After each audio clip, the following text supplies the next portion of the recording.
It's bleeding! The tree! It's bleeding! Zara, daughter of Umu Ajara, if you can see me, then you are the chosen one. Chosen one? How? I don't understand. You must save the people of your village from the hands of the wicked king. No, no, no, no! How can I save the people? I am just a simple village girl. I am not a warrior. Even the most powerful warriors couldn't defeat the king. How can I? Because you see me, and those who see carry the power to break what others believe is unbreakable. I can't. You must, Zara! You're the chosen one! She was just a simple village girl until she saw the bleeding tree, and then a prophecy awakened. Chosen to save her people from 20 years of suffering under a wicked king. A journey that seemed impossible. And what happened next shocked everyone and changed the entire kingdom forever. She ran. Her feet pounded earth. Branches whipped her face. Thorns tore her dress. She didn't stop. Couldn't stop. The basket, the wood. She left it all. All she heard was that voice. You were chosen. Her mother was grinding cassava when Zara burst through the door. Mama, there's a tree in the forest. It's bleeding. And it spoke. It said my name. Her mother set down the pestle slowly. Too slowly. She wiped her hands and stood. Did it say anything else? No shock. No disbelief. Mama, the tree spoke. What did it say? Zara's throat tightened. It said I was chosen. Her mother nodded once. Then you were. What? Mama, trees don't talk. This isn't... Some do. The words hung between them. Zara stared. You're not surprised. Destiny doesn't ask permission, my daughter. It comes when it's ready. I don't want destiny. No one does. Her mother touched her cheek. But running won't make it leave. I'm going to grandmother's. That won't help either. But Zara was already gone. Her grandmother sat in her small hut, fingers working cloth. She didn't look up. You saw it. Not a question. Zara froze. How? Sit. I don't want to sit. I want to know what's happening. Sit, child. Zara sank to the floor. Her grandmother finally looked at her, eyes sharp despite their milky film. The tree has been waiting. For 20 years it has bled, and for 20 years no one could see it. Why not? Because they were not meant to. She set down her work. The tree holds a spirit, a dearie. She was our protector, the keeper of courage. But when the foreign king came with his demons, she was trapped, bound inside that tree, and the people forgot what it meant to be brave. Zara's chest tightened. Why me? Because you can see her, and those who see are meant to act. I don't want to act. Her grandmother's laugh was dry. We all do, child, but the gods don't care what we want. That night, Zara couldn't sleep. Outside, the village was silent. She closed her eyes. The tree was there, behind her eyelids, the wound pulsing, blood flowing endlessly. You cannot run from me. Zara's eyes flew open. Her heart slammed against her ribs. The voice was in her head now. I am already in you. You have seen me. You have heard me. And now, you must help me. I can't, Zara whispered into darkness. I'm nobody. You are the one who sees. Choose someone else. Silence stretched, then softer. There is no one else. The dream came stronger that night. The tree stood taller. The blood had become a river, pooling at the roots. You came back. I had no choice. You won't leave me alone. The bark began to shift. Wood became flesh, and standing before Zara was a woman, tall, dark as midnight, eyes glowing like embers. She wore nothing but shadows and light. I am a dearie, the woman said. I am the courage your people forgot. Zara stepped back. What do you want from me? To be free. I don't know how. Adiri moved closer, flowing like water. There is a place, the old shrine, destroyed when the king came. But beneath the ruins, something remains. 7 calabashes go at night when the moon is full, Take only the calabash in the center. And then, bring it to the sacred river. At midnight, fill it with water. Speak no words. Make no sound. What will the water do? Adiri's eyes burned brighter. The king's power comes from demons that don't belong to this land. The river is sacred, older than his magic. Its water can strip away his protection. You want me to use it on him? Yes. I can't get close to the king. I'm nobody. You are the one who sees. And because you see, you can do what others cannot. I'll die. Perhaps. Adiri didn't lie. But if you do nothing, you die anyway. Slowly, in pieces. Until there is nothing left but silence. She woke with tears on her face. Her mother sat beside her mat. You spoke in your sleep. You said Adiri's name. Zara sat up. I'm scared, Mama. I know. What if I can't do it? Her mother smoothed her hair. What if you can? Zara looked at her mother and saw something buried deep in her eyes. Hope. You think I should go? The gods don't choose the strong. They choose the ones who will become strong. The next evening, her grandmother came. Walk with me. They walked to the village edge where you could see the hills. She took Zara's hands. You are my blood, and you carry something we lost. Don't lose it too. What if I fail? Then you fail, trying. And that is more than any of us have done in 20 years. The moon rose full and heavy. Zara left carrying nothing but a cloth tied at her waist. Heart pounding. The village slept around her. She moved like a shadow through familiar paths. Through the village, into the forest, toward the hill. The ruins waited. Broken stones, collapsed walls, vines crawling over everything. In the center, a pit yawned dark. Zara knelt at the edge and peered down. At first, nothing. Then, a glint. Something catching moonlight. She lowered herself carefully, feet finding holds in rough stone. Her feet touched bottom. Darkness pressed thick around her. She knelt, hands searching.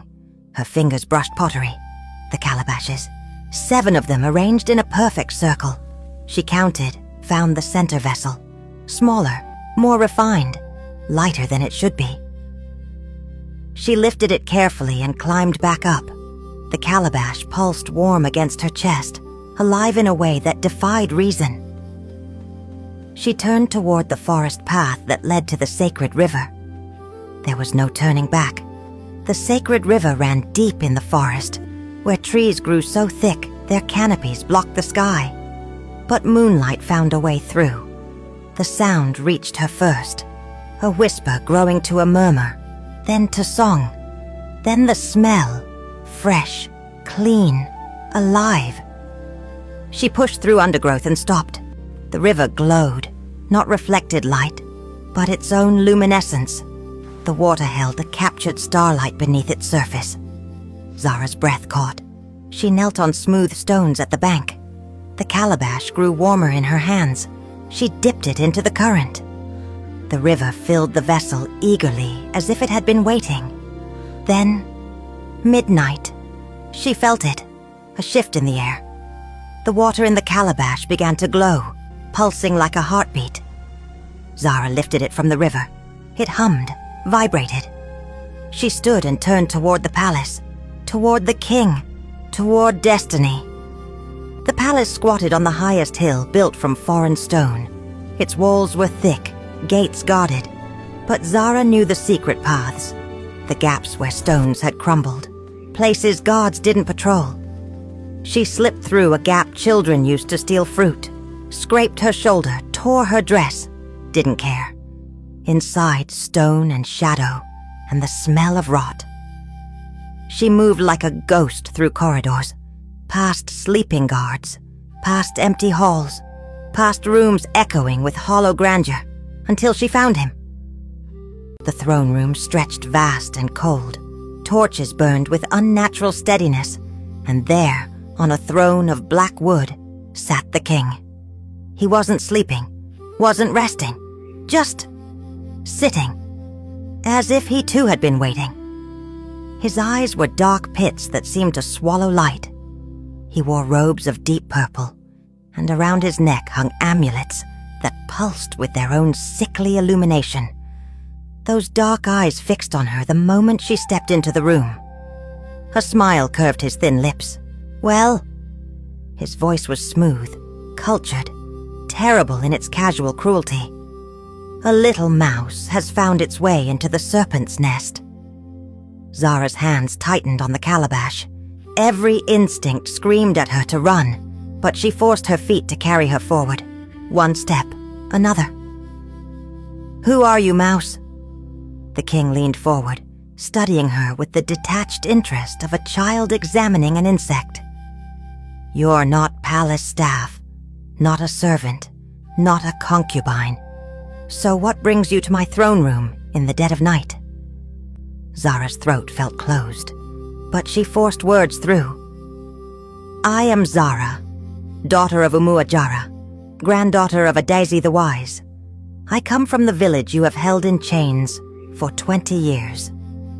The king's eyebrows rose with theatrical surprise. "How fascinating! And what does a village girl want with a king?" "I want you to release my people." Her voice gained strength with each word. "To break your demon's hold on this land. To leave and never return." The king threw back his head and laughed, a sound like breaking glass, sharp and bright and cutting. "Oh, this is delightful.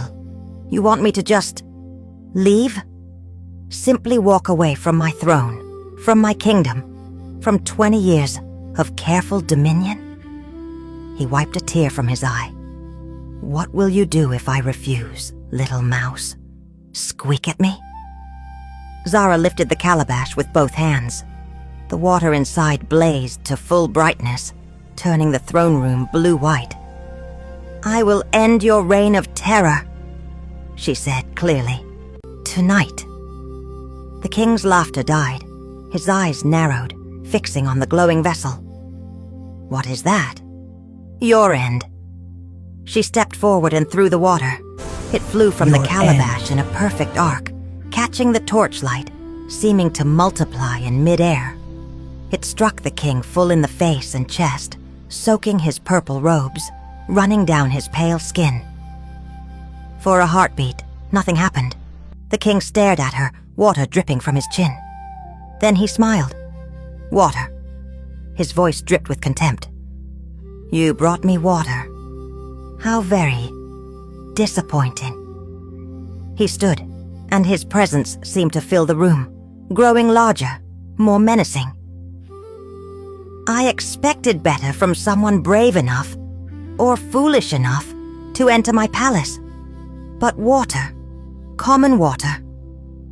He moved faster than any human should, covering the distance between them in a blink. His hand shot out and wrapped around Zara's throat, lifting her off the ground with inhuman strength. "Let me show you what happens to foolish girls who play at rebellion," he hissed, his breath cold against her face. He threw her. Zara's body flew through the air. She hit the stone floor hard, all the air exploding from her lungs. Pain detonated through her shoulder, her ribs, her hip. She gasped, trying to breathe, but her lungs wouldn't work. The king walked toward her slowly, each footstep echoing like a death knell. "Did you think you could defeat me? Me? I have ruled kingdoms, crushed rebellions, fed my demons on the fear of thousands." He kicked her in the stomach, once, twice. Zara curled into herself, trying to protect her vital organs, but there was nowhere to hide from his violence. "You thought you were special." Another kick, this one catching her in the ribs. Something cracked. "You thought you were chosen." He laughed, the sound jagged and cruel. "You're nothing. Just another broken body to add to the pile." He grabbed her by the hair, wrenching her head back painfully. His face loomed above hers, eyes black and pitiless. "Take her," he commanded. Soldiers materialized from the shadows. Where had they been hiding?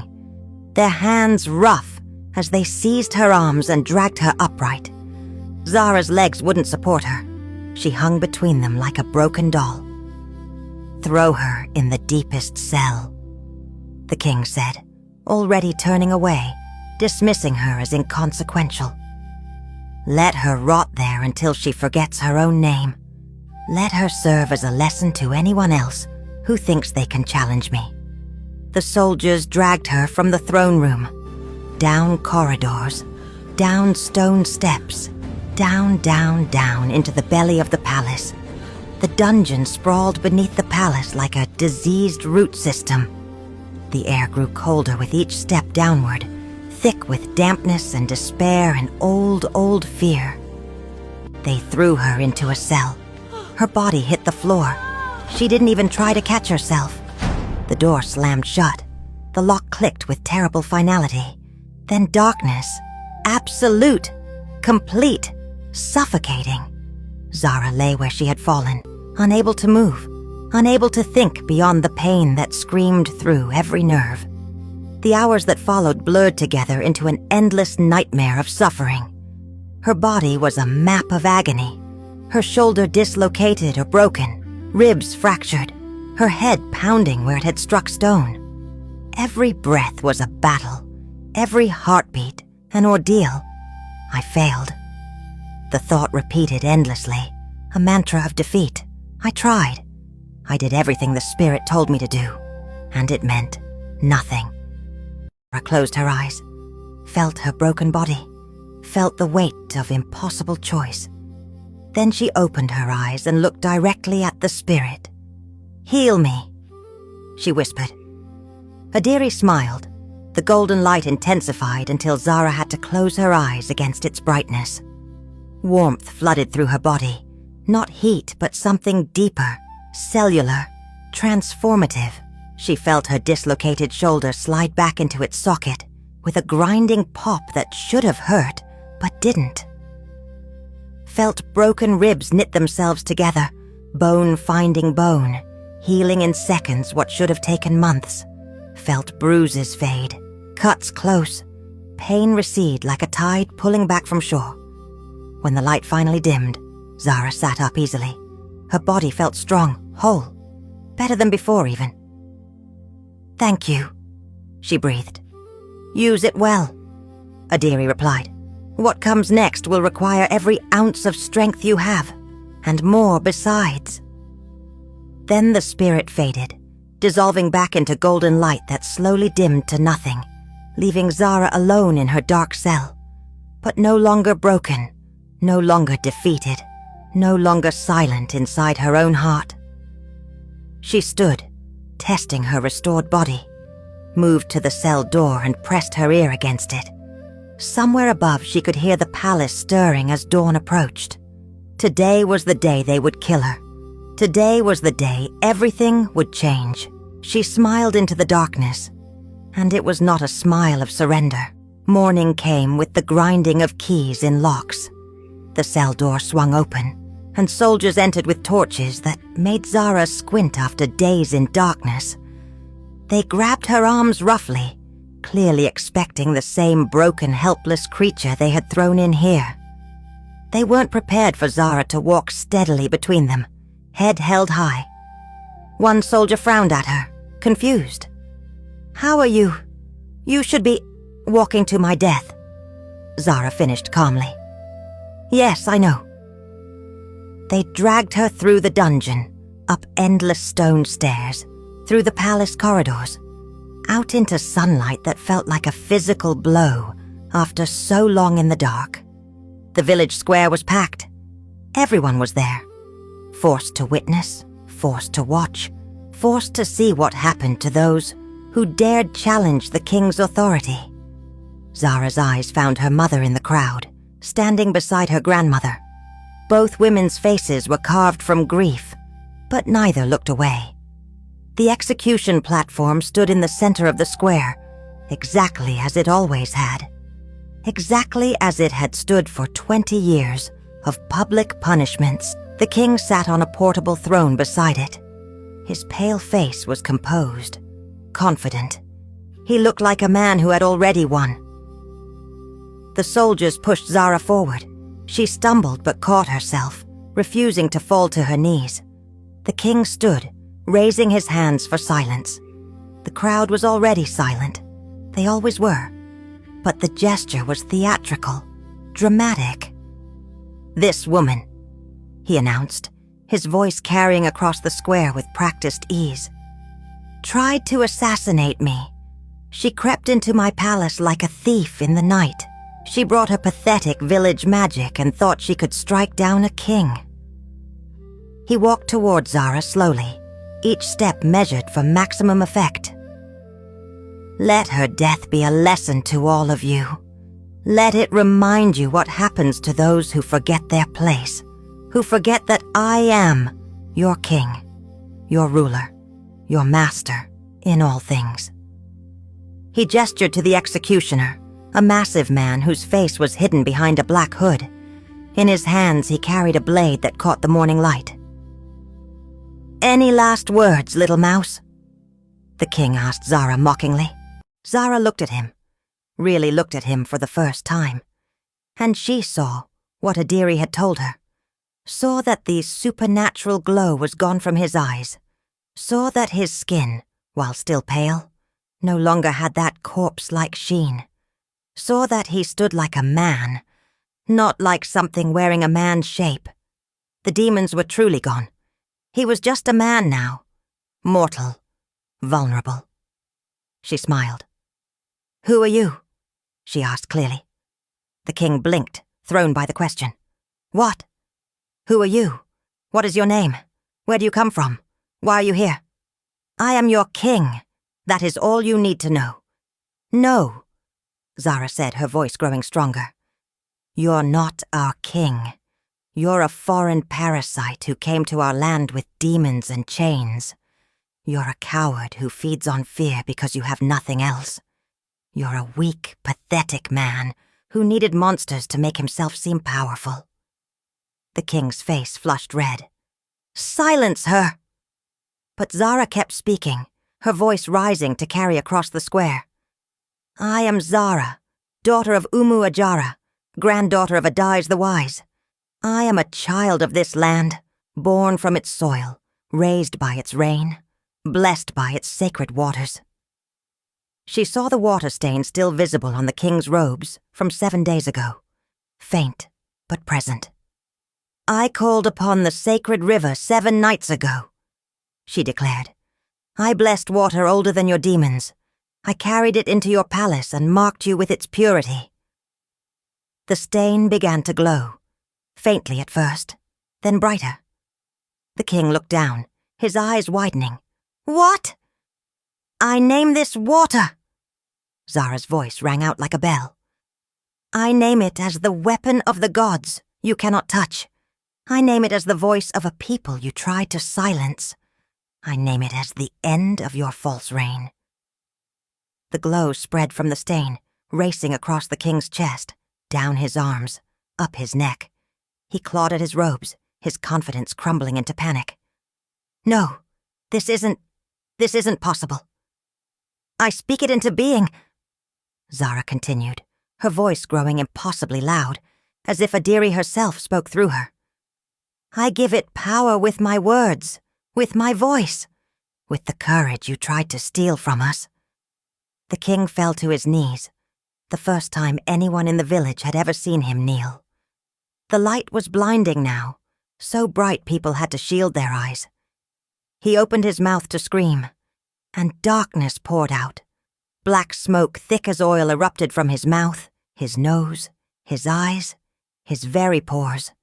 It twisted in the air, forming shapes almost like faces, almost like clawed hands, almost like demons. The villagers gasped, some crying out in terror, but the demons couldn't hold their forms. The sacred light was burning them, dissolving them like salt in water. They shrieked, sounds that were barely audible to human ears, but that resonated in bones and teeth and the deep places where nightmares lived. And then they were gone, scattered, destroyed, ended, The king collapsed onto the platform, his body convulsing. The light faded, leaving him looking small and frail and utterly human. But Zara felt something new rising inside her. Not just Adiri's power, but something of her own. Something that had always been there, waiting for her to claim it. She raised her hand. The king's body lifted off the ground. Not by physical force, but by sheer will, by spiritual power, by the combined weight of 20 years of oppressed voices finally finding their sound. He hung suspended in the air, arms and legs dangling uselessly. His eyes bulged with terror as he stared down at Zara. "You fed on the suffering of innocence," Zara said, and her voice held harmonics that weren't quite human. "You chained the spirits of this land. You silenced the drums and broke the shrines and murdered the priests. You thought you could steal our courage and make it your own." She clenched her hand into a fist. The king gasped, unable to breathe. "But courage cannot be stolen," Zara continued. "Only forgotten. And we have remembered." She took a step closer to where he hung helpless. "Your demons have abandoned you. Your power has fled. You are nothing now but a weak, mortal man who hurt people because he could. Because no one stopped him." She met his terrified eyes with absolute certainty. "Your end has come. Return to whatever dark place spawned you. Walk among the dead you created, and never, never walk among the living again." She opened her hand. The king fell. His body hit the platform with a sickening crack. Bones shattered like dry branches breaking, sharp final sounds that echoed through the silent square. He twitched once, twice, then lay still. The square erupted. Not with sound at first, but with something deeper. A release of breath that thousands had been holding for 20 years. Then came gasps, sobs, a child's laugh that sounded like breaking glass, a woman's cry that was half joy, half grief. People fell to their knees. Others stood frozen, unable to process what they had witnessed. Some wept openly. Some simply stared at Zara with expressions that mixed awe and terror and desperate, fragile hope. Zara lowered her hand slowly. The power that had filled her began to recede, though she could feel its echo remaining in her bones. She looked at the king's broken body and felt nothing. No triumph. No guilt. Just the hollow certainty that something necessary had been done. The foreign soldiers who had served the king, those who hadn't already fled, dropped their weapons and ran. No one tried to stop them. They were just men now, just frightened humans fleeing a battle they had lost. Zara turned away from the platform and walked toward the crowd. People parted before her like water, before the prow of a ship. Their eyes followed her, wide and wondering. Some reached out tentative hands but didn't quite dare touch her, as if she might burn them or disappear like smoke. She found her mother and grandmother standing together, arms linked for support. Tears streamed down her mother's face, but she was smiling. Actually smiling.